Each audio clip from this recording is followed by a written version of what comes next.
ఒక విషయం ఆకస్మికంగా ఉంది. మీరు వాక్యానికి కట్టుబడి ఉంటే మీరు సాక్ష్యంతో తిరిగి వస్తారు. మీ జీవితంలో దేవుడు మీకు ఇవ్వాలనుకుంటున్నది స్వస్థత కాదు. మీ జీవితంలో దేవుడు మీకు ఇవ్వాలనుకుంటున్నది ఉద్యోగం కాదు. దేవుడు మీ జీవితంలో ఇవ్వదలిచింది డబ్బు కాదు. దేవుడు మీకు ఇవ్వాలనుకుంటున్నది మీ ఆత్మలో ఉన్న దేవుని వాక్యాన్ని. అదేం మాట్లాడుతుందో అది మిమ్మల్ని చేస్తుంది. మీరు ప్రకాశిస్తారు మరియు మీరు పరిశుద్ధాత్మ శక్తితో ప్రకాశిస్తారు. మీరు ప్రకాశిస్తారు. పరిశుద్ధాత్మ శక్తి ద్వారా మీకు ప్రకాశం లభిస్తుంది. మిమ్మల్ని ఏది ఆపలేదు. మీ కార్, మీ సమయం ఏది మిమ్మల్ని అడ్డుకోదు. ఇది మీ సమయం, ఇది మీ గంట.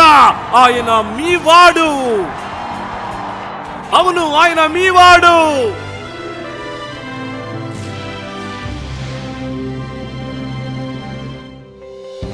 ఇది నిత్య జీవం యొక్క బహుమతిని అన్వేషించడంలో హైలైట్స్.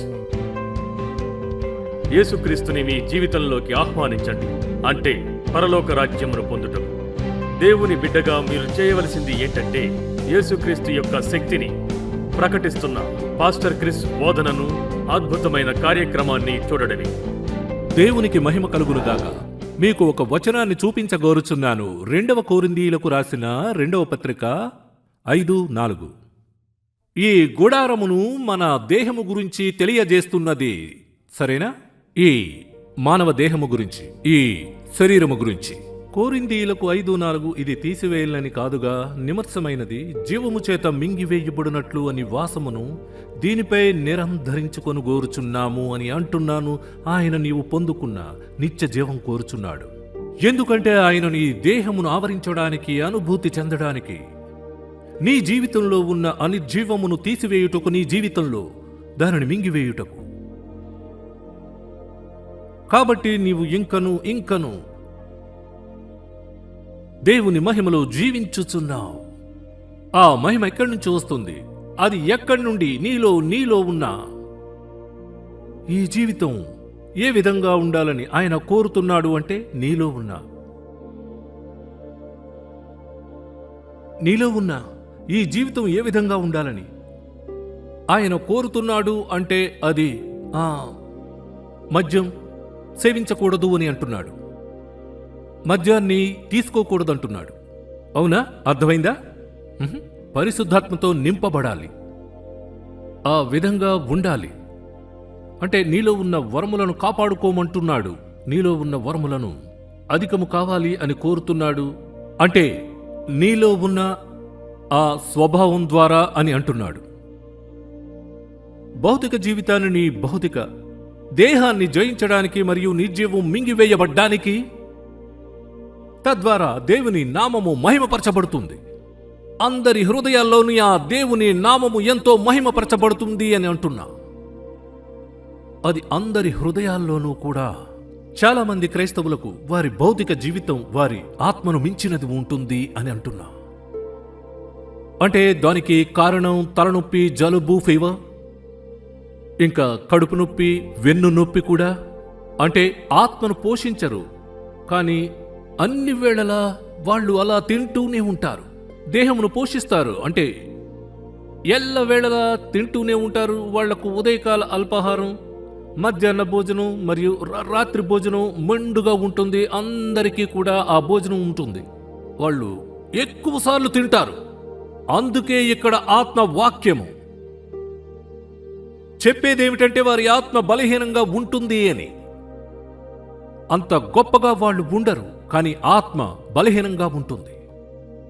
అంటే భౌతికంగా ఎదుర్కొనే కష్టాలు ఎలా ఉంటాయంటే ఇంకా వాళ్ళు ఇతరుల మీద ఆధారపడతారు.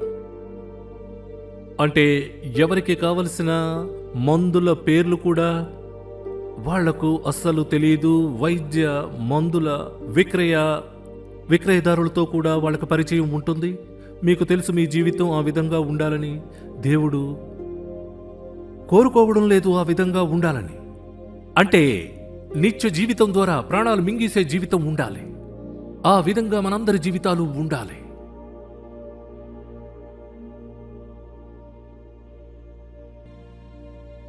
ప్రతి వారము తలనొప్పి ఎందుకు వస్తుంది?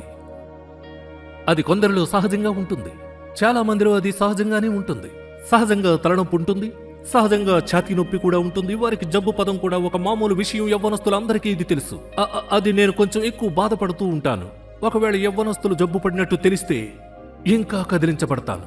జీవితాన్ని సంపూర్ణంగా జీవించలేదు. వారు కేవలం 18, 19, 25 సంవత్సరాలు.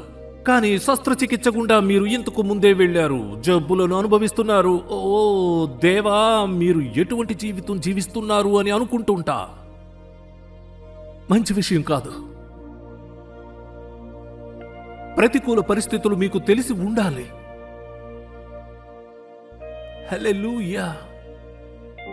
మీరు జీవించినటువంటి మీ జీవితంలో జరిగే మార్పు మీరు చూస్తారు. మార్పును మీ జీవితాన్ని గమనించి అంటారు, ఎంత మార్పు అని. ఇంత మార్పు గత 5 సంవత్సరాల్లో ఎన్నడూ చూడలేదు అని మీరు మళ్ళీ మళ్ళీ మళ్ళీ మళ్ళీ మళ్ళీ అనుకుంటారు. అపోస్తుల కార్యములు 20:32.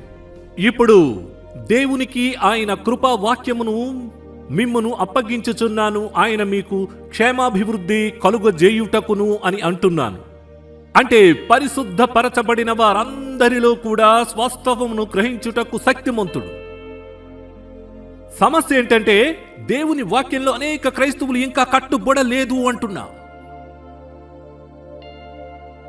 మిమ్మల్ని మీరు కట్టుకోవడానికి దేవుని వాక్యం మీకు ఇవ్వబడినది. మీరు మీ ధైర్యాన్ని పెంచుకోవచ్చు. మీరు అనొచ్చు, నేను ధైర్యవంతుడిని కాను అని. ఏ వాక్యంతో నీ ధైర్యాన్ని ధృవపరచుకో. మీరనొచ్చు, నా మీద నాకు నమ్మకము లేదు అని. అయితే ఈ వాక్యంతో నీ నమ్మకము దృఢపరుచుకో ఎంతగానో. అన్ని విషయాల్లోనూ మీరనొచ్చు, నేను బలహీనుడను. అయితే ఏ వాక్యముతో నీవు బలవంతుడు అవ్వాలి? మీరు దేవుని యొక్క బిడ్డలు. మీరు తిరిగి జన్మించినప్పుడు వాక్యంలో జన్మించినారు. మీరు వాక్యానికి వెలుపల జీవించడం అంటే ఆ వాక్యం నిర్జీవం అయినట్టే. ఒకవేళ మీరు శరీర క్రియలకు లోబడితే, మీ ఆలోచనలకు లోబడితే నేను మరణిస్తాను. ఆత్మ ద్వారా మన జీవితాలు మార్చుకుంటే, దేహం మార్పు చెందినట్టయితే వాక్యం తిరిగి నీ జీవితంలో జీవిస్తుంది.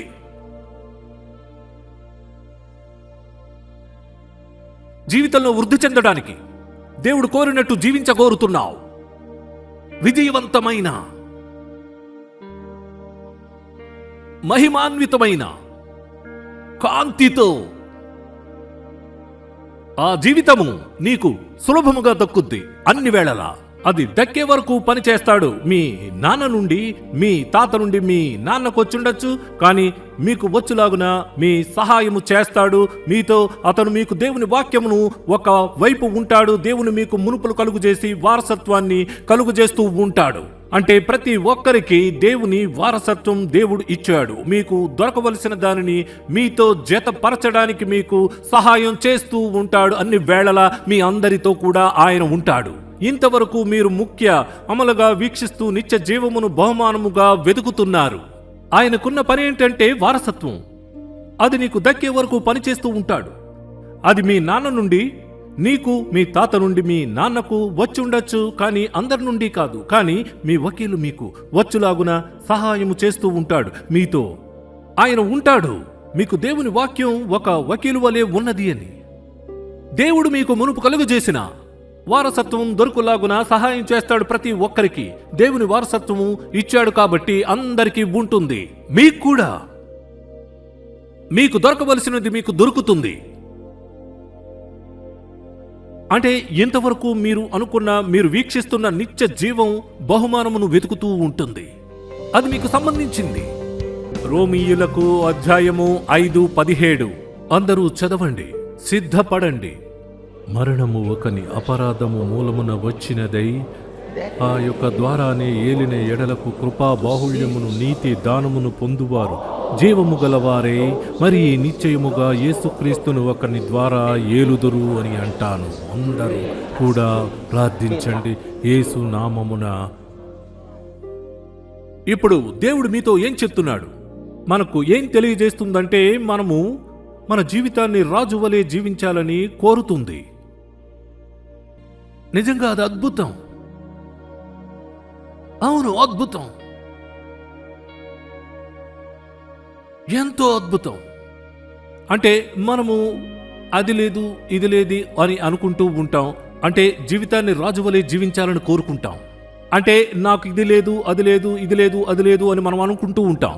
అంటే అసలు దానికి ఎవరు బాధ్యులు? నీవు చేసే పనులకు ఎవరు బాధ్యులు? నువ్వు జన్మించడం పక్కన పెట్టు, ముందు ఎక్కడున్నావు? నువ్వు ఎక్కడ ఉన్నావు? సరే, అవన్నీ మర్చిపో. నీ తండ్రికి తల్లికి అది లేదు అనే విషయాలు నువ్వు మర్చిపో. నీ జీవితంలో యేసుని ప్రభువుగా అంగీకరించినప్పుడు భారమును తన మీద వేసుకో. ఆయన చేశాడు. మీరు మీ గురించి మీరు అదుపులో ఉంచుకోవాలి. మీరేం నేర్చుకుంటున్నారో మీకు బాగా తెలిసి ఉండాలి. వాహనం నడపాలి, దాన్ని తెలుసుకోవాలి, అవునా? ఒక్కోసారి మీకు తెలియనివి కూడా నేర్చుకోవాలి. అలా తెలుసుకుంటే మీకెంతో మంచిది. మీరు నేర్చుకోవలసినవి ఉన్నాయి. మీకు బోధింపబడాల్సిన విషయాలు ఎన్నో ఉన్నాయి. మీరు సూత్రాలు తెలుసుకోవాలి, అవి ఎలా పనిచేస్తాయో తెలుసుకోవాలి. ఒకవేళ ఆ విధంగా ఉండి మీరు నా మాట వింటున్న అర్థం నేనేమీ చెయ్యలేను, మీరు చెప్పేది వింటాను.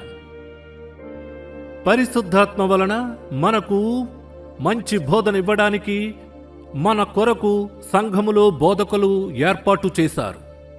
దేవుని మహిమ చేత దేవుని మందిరానికి వస్తే మేము మీతో పరిశుద్ధాత్మ ద్వారా మీ చేత మేము మీ జీవితములో కావలసిన విషయాలను తెలుపుతాం.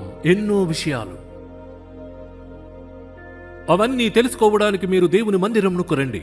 మీరు వచ్చినట్టయితే మీతో అన్నిటినీ పంచుకొని దేవుని యొక్క మహిమను మీకు తెలియజేయడం మీ జీవితాల్లో మీకు సహాయము ఎంతో అవసరం. మీ ఒక్కొక్కరికి దేవుని మహిమలో. మీరిక్కడే ఉన్నారా? సరే, మనం ఎఫెసీయులకు రాసిన పత్రిక 2వ అధ్యాయం. మనం అయితే ఇప్పుడు ఏం చదువుతున్నాం అంటే అది 4వ వచనం.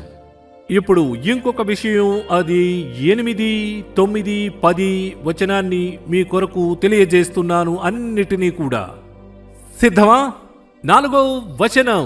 దేవుడు కరుణా సంపన్నుడై ఉండి మన అపరాధముల చేత చచ్చిన వారమై ఉండినప్పుడు ఆయన ఎడల చూపిన మన ప్రేమ మన క్రీస్తుతో కూడా బతికెను. అంటే ఆయన పట్ల మన ప్రేమ చేత మనల్ని క్రీస్తుతో కూడా బతికించెను. కానీ దేవుడు మన ప్రేమను బతికించెను. పాపములో చచ్చి ఉన్నా గాని మనల్ని ఆయన ప్రేమించెను. దేవుడు మనల్ని ఎంతగానో ప్రేమిస్తూనే ఉంటాడు అంటాను. అంటే అర్థం, క్రీస్తులో బ్రతికింపజేసను, తనతో కూర్చుండబెట్టాను. పరలోక పరిధిలో క్రీస్తుతో కలిసి కూర్చోవడం అంటే అది చట్టబద్ధమైన విషయం అంట. తరువాతి వచనంలో యేసు అంటున్నట్టి మాట రాబో కాలంలో మన మీద ఆయనకు కృప ఆయన ద్వారా అధికముగా ఉండులాగున. వావ్! ఆయన కృప ఆయన ద్వారా అధికముగా ఉండును. క్రీస్తు ద్వారా విశ్వాసమును బట్టి మనమందరము కూడా ఆయన పట్ల ఎంతో నిబద్ధతతో ఉన్నాం. అది దేవుని యొక్క కృప చేత, ఇంకా దేవుని యొక్క విశ్వాసము చేత మనమందరము కూడా రక్షింపబడుతున్నాం. ఆయన పట్ల విధేయతతో మనం ఉంటున్నాం. దేవుని పట్ల విధేయతతో మనం ఉంటున్నాం అంటున్నా. ఆయన పట్ల అనేక బహుమతులను మనం స్వీకరిస్తున్నాం ఆయన కృపారాధములతో. తరువాతి వచనము, నువ్వు కార్యాన్ని జరిగించలేదు. కార్యము అనే పదాన్ని తీసివేయాలి. రక్షణ సంపాదించడానికి నీవు అసలు ఏమి చెయ్యాలి? తరువాతి వచనము అంటుంది, ఎవడును గర్వించడానికి వీలు లేదు అని ఆయన పట్ల విధేయతతో మనమందరము నడుచుకుంటూ ఉండాలి. అది దేవుని పట్ల విధేయతతో. ప్రథమముగా కదా ఎంతటి మనం ఆయన పట్ల ఉన్నాము, ఆయనలో పనిచేస్తూ ఉన్నాము. మనమందరము కూడా ఆయనతో పనిచేస్తున్నాం. కార్యవృద్ధి, దాని అర్థం దేవుని కార్యవృద్ధి అని. అంటే ఆయన పని సంపూర్ణమైనది అని అంటున్నాను. నీ వేతన ద్వారా సమకూర్చబడిన పని, దేవుని ద్వారా కూర్చబడిన పని, అది ఆయన సంపూర్ణమైన పని. నేను దేవుని పనిలో ఉన్నాను అంటే ఆయన పనిలో సంపూర్ణముగా ఉన్నాను. అది నా యొక్క విధి. మనమందరము కూడా ఆయన చేత పనిలో ఉన్నాము, రూపుదిద్దబడ్డాము అంటున్నాను. క్రీస్తులోనే నేను సాధించబడ్డాను, ఆయన చేత పనిలో ఉన్నాను. యేసు నేను ఓడిపోలేదు, నేను విజయుడును. అన్ని విషయాల్లోనూ విజయుణ్ణి. నా జీవితంలో క్రీస్తులో సాధించబడ్డాను. ఆయన చేత నేను పనిలో ఉన్నాను. నేను ఓడిపోలేదు, నేను విజయుణ్ణి. దేవుని సామర్థ్యంలో ఉంది, దేవుని సామర్థ్యం నాలో ఉంది. క్రీస్తులో నేను సాధించబడ్డాను. నేను ఓడిపోలేదు, నేను విజయుణ్ణి. నేను విఫలం అవ్వలేదు, నేను విజయుణ్ణి. అన్నిటిలో, అన్ని విషయాలలోనూ దేవుని సామర్థ్యం నాలో ఉంది, సమర్థత కూడా ఉంది. నేను పోరాడతాను, దేవుని పనిలో ఉన్నాను, నేను అన్ని కార్యములు చేస్తాను. దేవుని సామర్థ్యం నాలో ఎంతో ఉంది. హల్లెలూయా, హల్లెలూయా, హల్లెలూయా. ఎఫెసీయులు అధ్యాయం 2:4. దేవదూత తన గొప్ప ప్రేమ ద్వారా మన పట్ల చూపిన ప్రేమ చచ్చిన మనల్ని బ్రతికించి తనతో ఐక్యపరిచెను. తన వచనము మనల్ని పైకి లేపిని కూర్చోబెట్టెను దేవుడి అనుగ్రహముతో.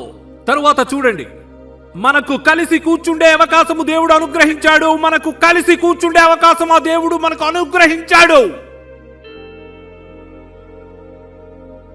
మనం ఆయనతో పరలోకములో కూర్చున్నాం. ఆయన మనల్ని కూర్చుండబెట్టాను పరలోకములో. మనం మాట్లాడే ప్రతి మాట పరలోకములో అంగీకరించబడుతూ ఉంటుంది. మనము క్రీస్తుతో కూర్చుండబెట్టి ఉన్నాం. 1 పేతురు 2:9. అన్ని విషయాల్లో ఎంపిక చేయబడిన వారు మీరు అందరూ కూడా ఎంపిక చేయబడ్డారు. ఇది ఎంత అద్భుతం! మళ్ళీ చెప్తున్నాను, మీరందరూ కూడా ఎంపిక, ఎంపిక, ఎంపిక.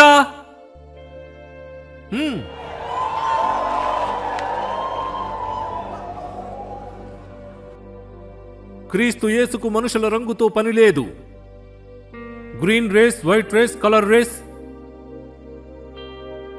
మీరే దాన్ని ఎంచుకోవాలి. మీరందరూ కూడా దాన్ని ఎంచుకోవాలి. ఏర్పరచబడిన వంశాన్ని. నేను రాజకుటుంబ సభ్యుణ్ణి.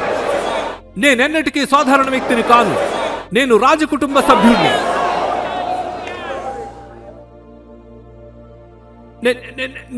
నేను ఎన్నటికీ సాధారణ వ్యక్తిని కాను అని అంటున్నా.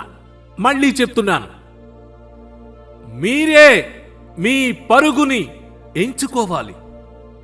రాజులైన యాజక సమూహమును, దాన్ని మీరంతా అంకితమివ్వాలి. దేవుడు మనల్ని తన కొరకు ప్రత్యేక పరిచి ఉన్నాడు. మీ అందరి కొరకు దేవుడు ప్రత్యేకంగా మీ అందరి కొరకు ఏదో ఉంచాడు అని అంటున్నాను. తను మనలను క్రయధనం పెట్టుకున్నాడు. ఆ ఉద్దేశము చూడండి. అద్భుతమైనవెన్నిటినో ఆయన ఏర్పరిచి ఉన్నాడు. సంపూర్ణంగా అద్భుతంగా పూరించాడు. ఎన్నిటినో దేవుడు మన కొరకు ప్రత్యేకించి ఉంచాడు. అవన్నీ అద్భుతమైనవి, అవన్నీ ఏర్పరిచాడు. అద్భుతమైన విషయాలు. మనం అందరము కూడా ఆయన పట్ల విధేయత చూపాలి. అద్భుతంగా పూరించబడుతుంది. నేను అద్భుతమైన వ్యక్తిని. 1 కొరింథీయులు అధ్యాయం 3:16. ప్రాముఖ్యమైన సత్యం. ఒకవేళ నిజంగా నీలో పరిశుద్ధాత్మ ఉంటే నీలో అది జీవిస్తూ ఉంటుంది అంటాను అన్ని వేళలా. ఇది వాగ్దానం మాత్రమే కాదు, ప్రాముఖ్యమైన సత్యం. ఇది వాస్తవం. ఒకవేళ నీలో పరిశుద్ధాత్మ ఉంటే అది నీలో జీవిస్తుంది. అది నీలో ఏం చేస్తుంది? కేవలం భాషలు మాట్లాడిస్తుందా? ఆ విధంగా మాట్లాడడానికి వచ్చాడా? ఆ విధమైన విషయాలు చెప్పడానికి వచ్చాడా? ఆయన నిన్ను గొప్ప చేయడానికి వచ్చాడా? అదే ఆయన యొక్క పని. నిన్ను యోధునిగా చేయడానికి వచ్చాడు. ఆయన నీలో ఉన్నాడు. యోధునిగా చేసి నీలో ధైర్యాన్ని నింపడానికి ఉంచాడు.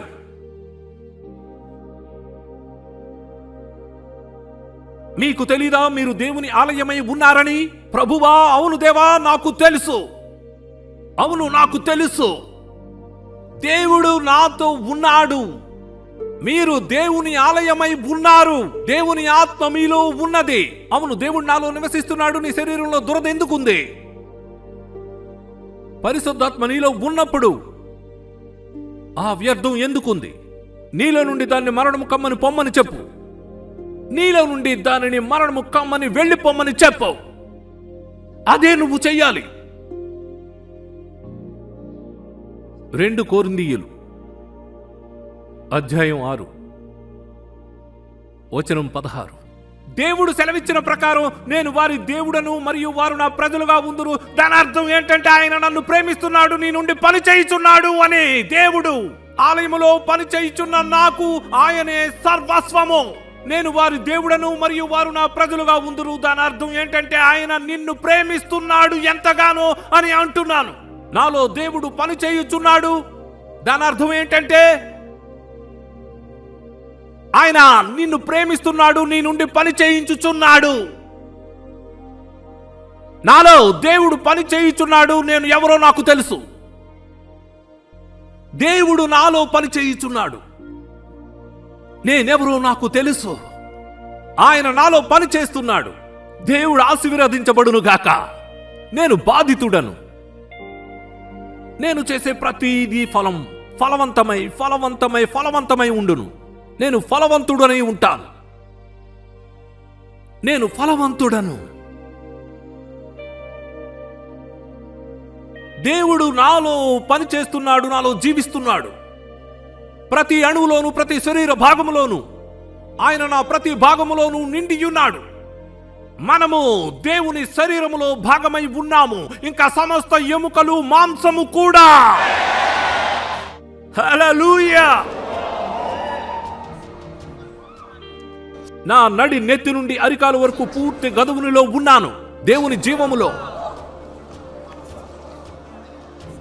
పూర్తి గదువునిలో ఉన్నాను. నా దేహములో ఆత్మ ఉన్నది, దేవుని ఆత్మ. దేవుని జీవము నాలో పనిచేస్తున్నది. ఆత్మలో జీవం గల దేవుడు ఉన్నాడు. నా దేహములో క్రీస్తు ఉన్నాడు. దేవుడు నా జీవంలో పనిచేస్తున్నాడు. హల్లెలూయా. నీవు జయించిన వ్యక్తివి. మీరు మహిమ నుండి మహిమలోకి ప్రయాణిస్తున్నా.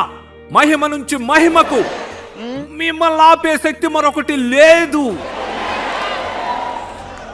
చూడండి, బైబిల్స్ చెబుతున్నది ఎఫెసీలో చెప్పినట్టుగా దేవుని వాక్యంలో దృఢపడాలి అని. అప్పుడు అయితే ఎఫెసీలో ఎప్పుడు నీకు సంబంధించిన విషయాల్లో,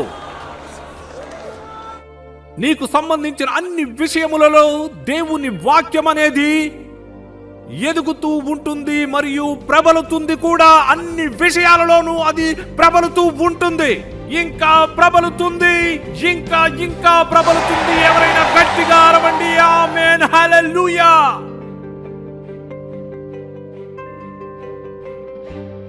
నేటి ప్రసారం ద్వారా మీరు ఆశీర్వదించబడ్డారని విశ్వసిస్తున్నాము. మీరింకా తిరిగి జన్మించకపోతే ఈ ప్రార్థన ద్వారా యేసును మీ జీవితానికి ప్రభువుగా చేయమని మిమ్మల్ని ఆహ్వానిస్తున్నాము. మీ హృదయంతో అర్థం చేసుకోండి. దేవుడు మీ మాట వింటాడు. ఓ ప్రభువా, దేవా, సజీవుడైన దేవుని కుమారుడైన యేసుక్రీస్తును నేను హృదయపూర్వకంగా విశ్వసిస్తున్నాను. దేవుడు ఆయనను మృతుల్లో నుండి లేపాడని నేను నమ్ముతున్నాను. ఆయన ఈరోజు జీవించి ఉన్నాడు. నేను నా నోటితో ఒప్పుకుంటాను, యేసుక్రీస్తు నా జీవితానికి ప్రభువు. ఈ రోజు నుండి ఆయన పేరు మీద నా విశ్వాసం ద్వారా యేసుక్రీస్తు నామమున నేను నా ఆత్మ కోసం పాపాల మిషన్ను స్వీకరిస్తాను. నా హృదయంలో శాశ్వత జీవితాన్ని పొందుతున్నాను. నా ఆత్మను రక్షించినందుకు ధన్యవాదములు ప్రభువా. నాకు కొత్త జీవితాన్ని ఇచ్చినందుకు ధన్యవాదాలు. నేను మళ్ళీ పుట్టాను. నేనిప్పుడు దేవుని బిడ్డను. ధన్యవాదాలు ప్రభువా. ఆమేన్. మీరు ఈ ప్రార్థనను ఇప్పుడే చెప్పినట్లయితే అభినందనలు. మీరు క్రైస్తవునిగా ఎలా ఎదగాలనే దానిపై మరింత సమాచారం పొందడానికి మీరిప్పుడు దేవుని బిడ్డగా ఉన్నారు. దయచేసి ఇప్పుడే మాకు కాల్ చేయండి లేదా మా వెబ్సైట్ని సందర్శించండి. దేవుడు మిమ్మల్ని దీవించునుగాక. మరియు సమయం, కానుకలు ఇచ్చే సమయం, ఆఫరింగ్ ఇచ్చే సమయం, దశమాంశం ఇచ్చే సమయం. ఫైట్. ఎందుకంటే మీ కొరకు ఇవ్వడానికి ఏదో ఉండాలి. పోరాడండి ఆ విషయాల కొరకు. రేకిబు సోంద్రల పరకు.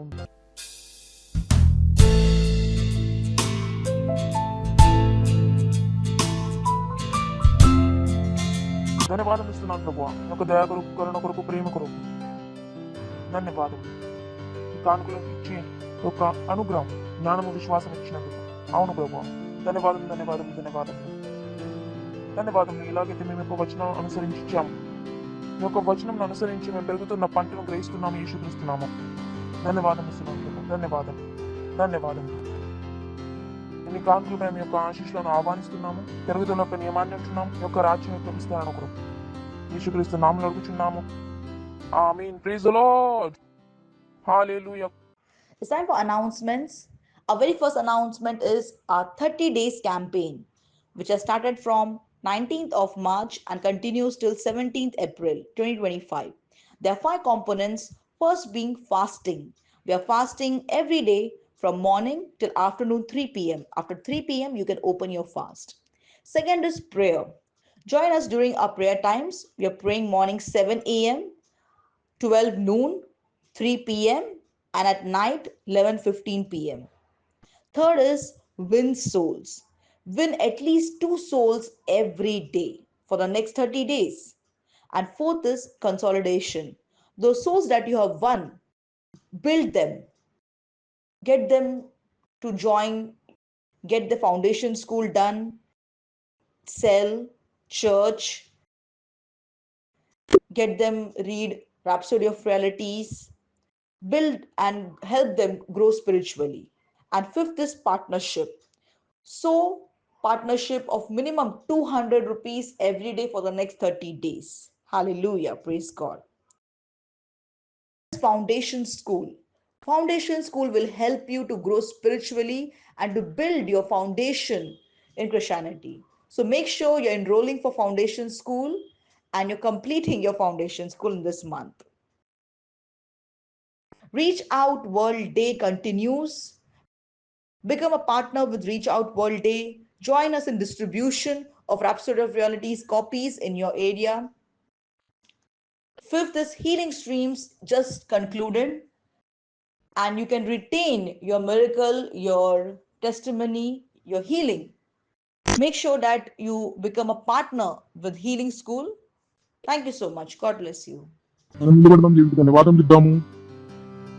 పరలోకపు తండ్రి యొక్క ప్రేమ, యేసుక్రీస్తు యొక్క కృప, ఈ పరిశుద్ధాత్మ యొక్క సహవాసం మనతో పాటు ఎప్పటికీ నిలిచి ఉంటుంది. యేసుక్రీస్తు నామంలో ఆమేన్. నిత్యముగా గొప్పతనం మరియు కరుణ ఎప్పటికీ నా జీవనంలో నివసిస్తూ ఉంటుంది. నేను ఎప్పటికీ దేవుని యొక్క నివసిస్తూ ఉంటాను. యేసుక్రీస్తు నామంలో ఆమేన్. ఆనందించండి. వాక్యం ఏం చేస్తుంది? పని చేస్తుంది.